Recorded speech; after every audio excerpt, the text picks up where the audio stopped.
안녕하세요. 오늘도 사연살롱을 찾아주셔서 감사합니다. 저는 30대 후반 여성이에요. 전 제 삶을 이렇게 비유하고 싶어요. 이름 없는 들꽃. 왜 이름 없는 들꽃들의 생애를 보면 그렇잖아요.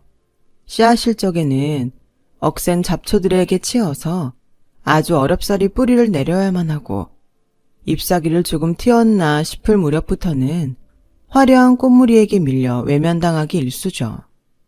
하지만 그러한 우여곡절을 이겨낸 끝에 마침내 한떨기 꽃망울을 만개시킨 어느 가을날에는요, 모든 사람들의 입에서 감탄사가 터져 나오게 마련이거든요. 아, 저 들꽃들 참 예쁘구나. 돌아보면 제 삶도 마찬가지였어요. 억만금을 준다고 해도 다시는 돌아가기 싫은 아픈 기억들도 있었지만 끝끝내 이겨낸 끝에 행복에 겨운 지금을 맞이할 수 있었으니까요. 저는 야간 고등학교 출신이에요. 친정부모님은 제가 아주 어릴 적에 돈 벌어 오겠다며 집을 나선 뒤로 영영 소식이 끊겨버렸고 할아버지와 단 둘이서 살았는데요. 그나마 하늘 아래 단 하나 남아있던 보호자인 할아버지마저도 거동조차 불편한 중풍 환자셨기에 저는 먹고 사는 생계 문제와 할아버지 병수발을 동시에 해내야만 했어요. 말하자면 소녀 가장이었던 셈이죠. 하지만 아직 애뜬 티를 벗어 던지지도 못한 소녀에게 세상은 그리 만만한 것이 아니었어요. 좀처럼 제대로 된 일자리가 주어지지를 않더라고요. 결국 전 제 몽틀 공방이니 자동차 와이퍼를 만드는 공장이니 하는 곳들을 주로 하루살이 일용직으로 전전해야만 했어요. 그래서 제가 저 스스로를 야간 고등학교 출신이라며 당당하게 소개할 수 있는 거기도 하고요. 제가 생각해도 그 어려운 상황 속에서도 학업을 놓지 않았다는 사실이 엄청 대견하거든요. 제가 그때 학업까지 병행할 수 있었던 힘은 가슴속에 품고 있었던 단 하나의 소망 덕분이었어요. 내 삶은 반드시 나아질 수 있다. 오늘의 내 삶에 드리워진 그림자가 내일의 내 삶마저 어둡게 만들도록 내버려 두지는 않겠다 하는 간절한 소망이었죠. 그러나 든든했던 제 소망의 불빛이 꺼져가기 시작했어요. 할아버지의 임종이 가까워졌다는 사실이 어린 제 눈에도 분명하게 보였거든요. 가난하다는 이유로 약 한 첩 제대로 써보지도 못하고 가족을 보내야만 하는 이야기는 소설 속에서나 등장하는 신파인 줄로만 알았는데 그게 진짜로 제 이야기가 되게 생겼던 거죠. 다행스럽게도 할아버지는 임종의 고비를 수차례나 넘기셨지만 결국 영원한 작별의 순간이 닥쳐오고야 말았고 할아버지는 숨가쁜 마지막 유언 한마디로 꺼져가던 제 소망의 불씨를 되살려 놓은 채로 하늘나라로 가셨어요. 소은아, 할애비한테 남은 시간이 이제 얼마 되지 않는 것 같아. 무슨 그런 말씀을 하고 그러셔. 천년만년 사셔야지. 나 대학 입학식도 같이 가고 졸업식 날에는 같이 사진도 찍고 적어도 결혼식 신부 입장은 시켜줘야지. 응? 할아버지 이대로 가버리면 혼자 남겨진 난 어떡하라고. 할애비 말 잘 들으렴. 제발 아무 말도 하지 말어. 아, 이러다 진짜 숨 넘어가겠어. 날 생각해서라도 제발, 응? 사람이 태어난 날이 있으면 가는 날도 있는 베비야. 그래도 할애비는 아무런 여한도 걱정도 없단다. 왜요? 살면서 조금 더 행복할 수 있잖아. 내가 할아버지 호강시켜 드릴 수 있다니까? 근데 지금 그런 말이 대체 무슨 의미가 있냐고요. 아주 중요한 의미가 있어. 우리 소은이는 혼자가 아니라는 거. 엄마랑 아빠랑 할아버지랑 할머니랑 우리 가족들의 사랑의 결정체가 바로 우리 소은이니까. 또 이 세상에는 우리 가족들보다 소은이를 훨씬 더 사랑해줄 사람이 분명 있을 테니까. 그러니 소은아, 혼자라서 외롭다 생각지도 말고 지금 잠깐 궁핍한 삶이라고 해도 절대 희망 놓지 말고 딱 지금처럼만 씩씩하게 잘 이겨내 주련. 네, 알았어요. 약속할게. 고맙다. 고마워. 안녕히 가세요, 할아버지. 잘 키워주셔서 정말 감사합니다. 눈물로 할아버지를 떠나보낸 저는 장례를 마치는 즉시 집안의 모든 재산을 처분했어요. 그 돈으로 두 다리 펴고 누울 수도 없는 고시원 방에 거처를 마련했고 죽어라 공부한 이듬해 겨울에는 대학교 입학 수능 시험을 치렀어요. 할아버지께서 되새겨주셨던 지금보다 나은 삶을 살겠다는 소망을 지켜내기 위해서였죠. 그렇게 천신만고 끝에 명문대 경영학과에 입학한 저는 이후로도 참 치열하게 살았어요. 낮에는 대학교 경영학 수업을 들었고 밤에는 공장 야간반 공순이가 되어 돈을 벌었어요. 새벽이 되어서야 고시원방으로 돌아와서는 쫄쫄 굶은 하루 끼니를 식빵 몇 조각으로 때우며 밤샘 공부를 하는 고된 일상이었죠. 하지만 행복했어요. 인내는 쓰지만 그 인내로 맞이할 화창한 내일은 무척이나 달콤할 테니까요. 제가 꿈꾸었던 화창하고 달콤한 내일은 생각보다 빨리 찾아왔어요. 대학교 졸업장을 받는 동시에 대기업에 취직한 덕분에 독한 화학약품 먼지 맡아가며 일하던 공장 공순이 처지에서 정장 쫙 빼입고 출근하는 커리어우먼이 되었거든요. 그 무렵 첫사랑도 생겼어요.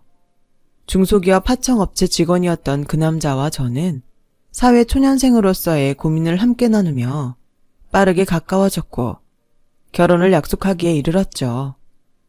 우여곡절 많았던 성장 과정 끝에 처음 누리게 된 행복이 저는 너무 귀하고 감사하게 느껴졌어요. 하지만 세상은 제 행복을 가만히 내버려 두지를 않더라고요. 역시나 결혼 문제였죠. 그리고 모든 불화의 시작은 많은 신혼부부의 경우에서처럼 시모였어요. 시모와의 첫 만남, 첫 마디부터가 아주 심상치가 않았죠. 혼수는 얼마나 해올 수 있니? 네? 대기업 정직원이라면서 올해 중으로 승진도 할 수 있을 것 같다지?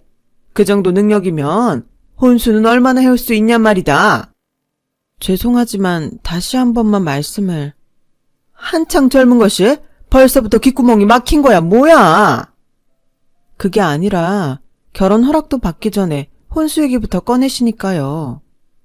지금 하나 나중에 하나 똑같은 혼수 얘긴데 뭘. 그리고 나 그렇게 만만한 여자 아니다. 혼수를 얼마씩이나 해올 수 있느냐에 따라서 결혼을 뒤집어 엎을 수도 있는 사람이라고. 그러니까 순순히 시키는 대로 하는 편이 좋을 거야.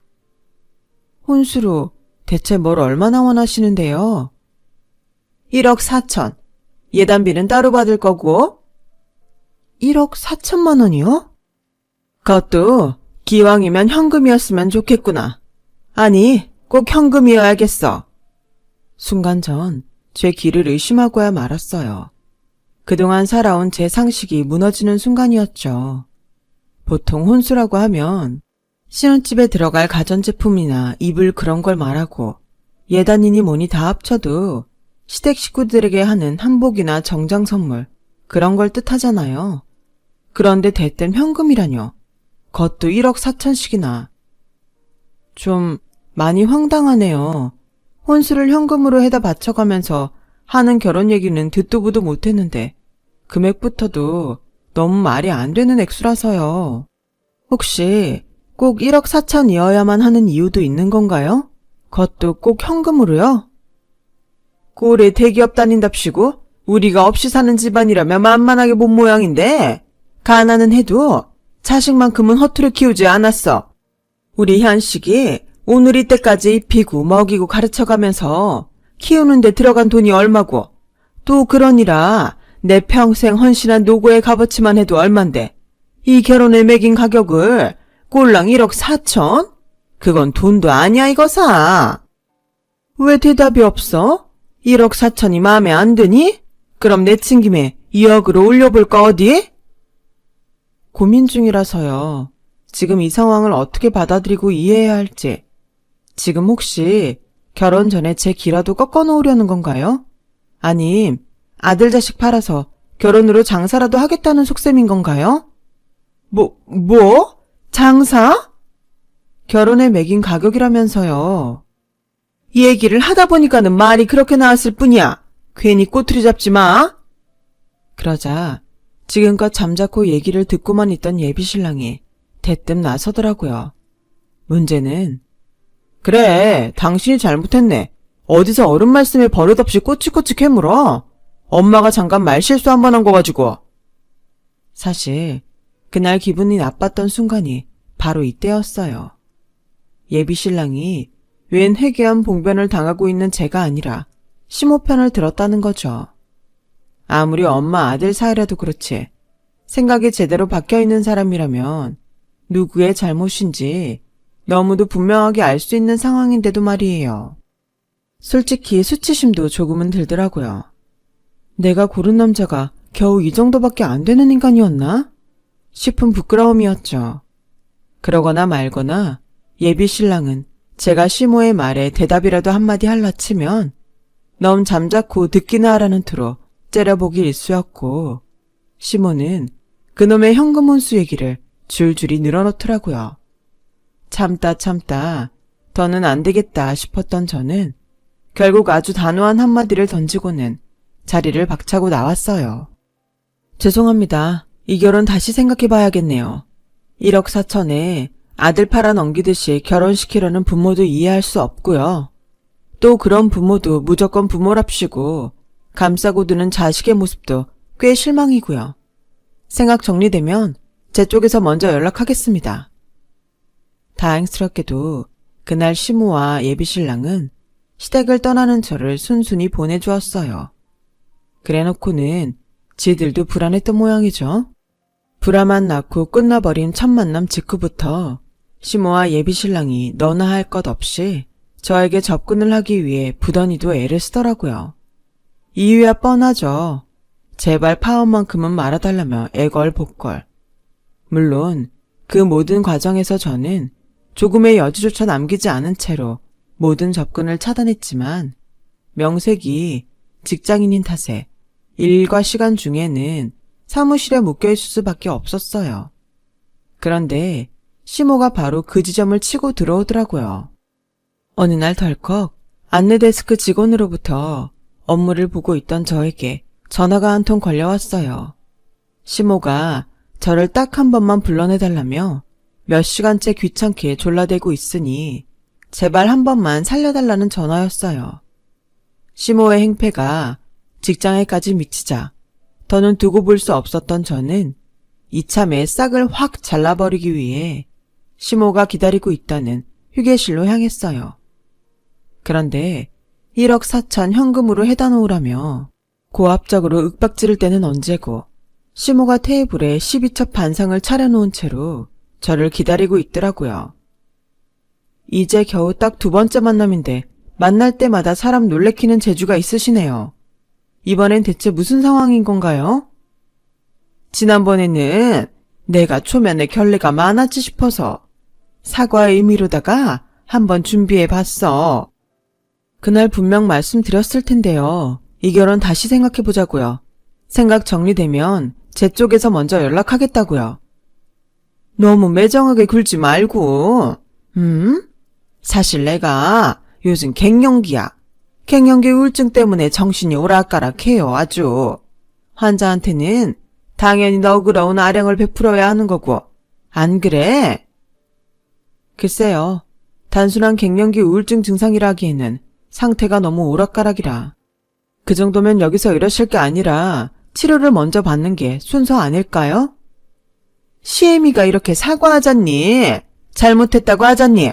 그런데 자꾸 그렇게 고압적으로 나올 거야? 방향이 틀렸으니까 사과를 사과로 받아들일 수가 없는 거죠. 이 사달이 난 이유는 1억 4천 혼수를 그것도 현금으로 요구하셨기 때문인데 그 일에 대한 사과는 한마디도 안 하고 계시잖아요, 지금. 방할 것, 꼴이 대기업 정직원이랍시고 콧대는 더럽게 높네. 다 들리거든요? 들으라고 하는 소리다 이거사. 기집애가 말이야. 어른이 이 정도로 굽히고 들어오면 나 죽었소 하면서 밥작 엎드려 벌벌 떠는 맛이 있어야지. 그딴 성격으로 우리 귀한 아들 비위 맞추면서 살 수 있겠어? 바짝 엎드려서 뭐요? 요구한 현수 현금으로 해다 바치라고요? 아들 비위 맞추면서 살기는 뭘 비위를 맞추면서 살아요. 저도 돌아가신 제 할아버지한테는 세상에서 제일 귀한 손이었습니다. 야! 그만 좀 하세요, 제발. 그놈의 1억 4천을 현금으로 받아서 대체 어디다 쓰려고 하는지는 모르겠지만 똑같은 소리 이만큼 반복했으면 재밌다고 구경하던 사람들도 지루하다고 손살에 친다고요. 알아요? 그래서 네가 기어이 이 결혼을 파투를 놓겠다? 네, 그럽시다. 당신 아들내미가 아무짝에도 쓸모없는 마마보이라는 사실도 실망이었지만 마마보이 아니었더라도 그쪽 같은 시어머니 모시면서는 도저히 못 살겠으니까. 그렇게 그쪽 집안과의 혼담을 완벽하게 끝내버렸다고 생각한 저는 알턴이라도 쏙 빠진 것 마냥 속 시원한 기분이었어요. 하지만 그러는 한편으로는 뜨뜻미지근한 의문이 생기기도 했죠. 대체 왜 1억 4천을 심지어 자존심까지 굽어가면서 왜 굳이 현금으로 요구했을까 하는 의문이었어요. 그런 의문 때문이었을까요? 아니면 파운이 알게 모르게 제 마음에 상처가 되었던 걸까요? 정확한 이유는 알 수 없었지만 저는 한동안 무기력증에 시달렸어요. 입사 동기 중에 제일 먼저 승진 통지서를 받아도 별 감흥이 없었고 부쩍 오른 월급 통장을 받아들면서도 무덤덤했어요. 어릴 적부터 워낙에 열심히 살아왔던 저로서는 무기력증이 무척이나 낯설었고 이겨낼 방법 또한 전혀 알지 못했는데요. 무기력증에게 마냥 휘둘리고만 있던 제게 평소 잘 알고 지내던 옆부서 선배 하나가 스스럼 없이 다가오더라고요. 시간이 약일 때도 있어. 흘려보내다 보면 문득 괜찮아지게 마련이거든. 무슨 뜻이에요? 근데 세상을 겪을수록 사실은 시간이 약이 아닐 경우가 훨씬 많더라. 선배, 파혼했다며. 그 소문이 벌써 그쪽까지 퍼졌어요? 하긴 놓친 내가 회사까지 와서 행패를 부렸으니 모를래야 모를 수가 없겠지. 암튼 놀리려면 나중에요. 저 지금 좀 이상해요. 요즘 재미없지? 좋은 일이 좋은 일 같지도 않고 나쁜 일이 나쁜 일 같지도 않고. 선배가 그걸 어떻게 알아요? 나도 아파봤거든. 그랬구나. 아파봤으면 이겨내는 방법도 알겠네요. 내 경우에는 둘이었어. 첫 번째는 내가 좋아하는 일, 두 번째 하나는 또 다른 사랑. 첫 번째 마음에 드네요. 내가 좋아하는 일이라. 돌아보면 난 내가 좋아하는 일을 해본 적이 없거든요. 어떻게든 살아야 했으니까. 가난을 이겨내기 위해서 닥치는 대로 뭐든 해야만 했거든요. 그럼 나랑 같이 찾아볼래? 소은 씨가 좋아하는 일. 선배처럼 능력 있는 사람이 도와주면 나야 고맙죠. 단순히 가벼운 마음으로 했던 대답이었어요. 절 위로해주려는 선배의 고마운 마음에 대한 호의적인 화답이었을 뿐이었거든요.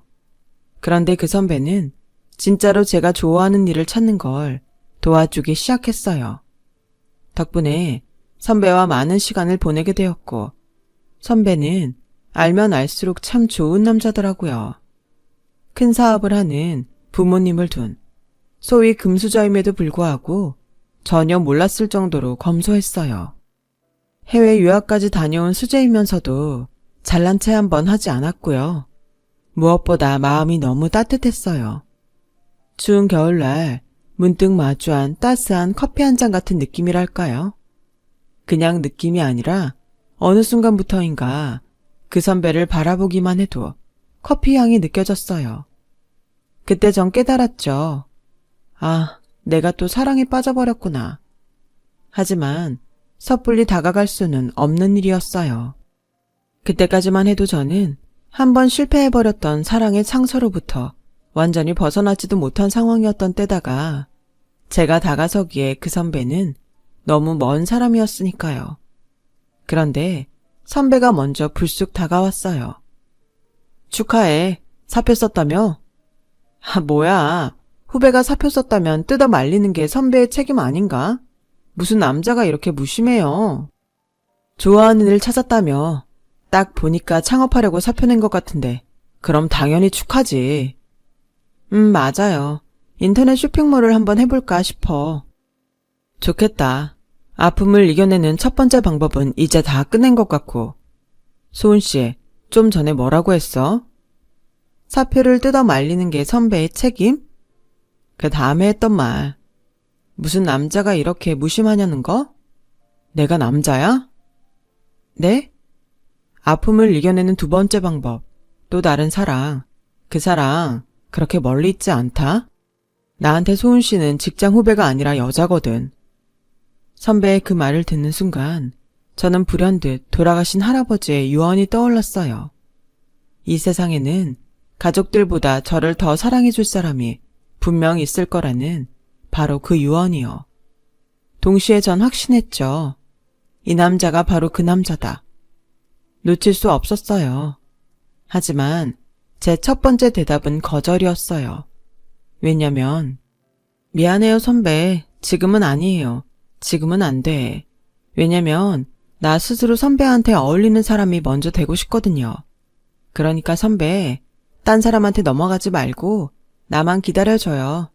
다음 프로포즈는 내가 꼭 먼저 할 테니까 기다려줘요. 제 수줍은 거절의 말에 선배가 그윽한 미소로 대답하는 찰나 결혼이 파토나면서 완전히 쫑난 마마보이 전 남친이 헐레벌떡 달려오더라고요. 전 이건 또 웬 무슨 난리인가 싶어 당장 물었죠. 그쪽이 우리 회사엔 어쩐 일이야? 하청업체 직원이지. 우리 회사 마음대로 드나들 수 있는 여기 직원도 아니잖아. 예전에 받아준 출입증으로 일단 들어왔어. 아주 급한 상황이라. 전남친의 다급하고 창백한 안색을 보아하니 정말 심상치 않은 일이 벌어진 것만 같더라고요. 그런데 나 이거 참. 핏줄은 담는다고 하던가요? 첫 만남 첫 마디부터 혼수 1억 4천 현금으로 요구했던 시모의 아들답게 전남친이 대뜸 내놓은 말도 아주 가관이었어요. 돈 좀 줘. 더도 말고 덜도 말고 딱 1억 4천만. 유전이니? 다짜고짜 억소리 입에 올리는 게 집안 내력이야. 내가 그런 큰돈이 어딨다고 모자가 쌍으로 이러는 건데 정말. 사표 썼다며. 그럼 퇴직금 나올 거고. 당신 워낙에 억척스러운 사람이니까 월급 들어오는 족족 적금 넣었을 테고. 모자라면 대기업 직원이니까 대출도 쉽잖아. 한 번만 해주라. 응? 빚쟁이세요? 내가 그쪽 모자한테 돈이라도 빌렸어. 그래서 돈 받으러 왔니? 나 이제 겨우 당신들 그림자에서 벗어난 사람이야. 그런 나한테 이러면 안 되는 거잖아. 엄마가 줬어. 빚. 뭐? 엄마가 빚을 많이 졌다고. 친하게 지내던 고등학교 동창 하나 있는데 그 아줌마한테 홀라당 속아서 다단계에 전 재산 때려 박은 것도 모자라서 사채까지 끌어다 쓴 모양이야. 지금 집에 사채 업자들 쳐들어오고 차 앞딱지 붙고 난리 났어. 여러 모습 보여준다 진짜. 그 빚이 딱 1억 4천이었니? 혼수를 해놓으라던 그 돈이 결국에는 시댁 빚 갚아놓으라는 소리였네? 나도 몰랐던 일이야. 엄마가 원래 결혼할 때 다들 그 정도 혼수 받는다고 하길래 그런 줄로만 알았지. 입 닫어. 너 같은 마마보이를 한때나마 사랑했던 내 자신이 자꾸 수치스러워지니까. 그러지 말고 한 번만 도와주라. 응? 내가 왜? 우리 끝났어. 결혼도 파토 났고. 그래서 돈 안 빌려주겠다고? 우리 엄마 경제사범으로 교도소 끌려가는 꼴 가만히 지켜만 보겠다고? 엉뚱한 사람한테 뒤집어 씌우지 마. 난 아무 관련도 없으니까. 그러기만 해. 나도 가만 안 있을 거야. 나도 당신 회사에 아는 사람들 많거든? 확 헛소문 내버린다. 나랑 끝나기도 전에 땀난 자랑 바람 피울 생각부터 하고 있는 바람에 결혼 파토 난 거라고. 협박이라도 하셔서 돈을 뜯어가시겠다? 너 진짜 또라이니? 나한테는 무슨 욕을 해도 좋으니까 우리 엄마 빚 한 번만 갚아줘. 빚만 갚아주면 당신 인생에서 존재하지 않았던 사람처럼 완벽하게 사라져줄게. 그 말에 저는 잠시 고민했어요.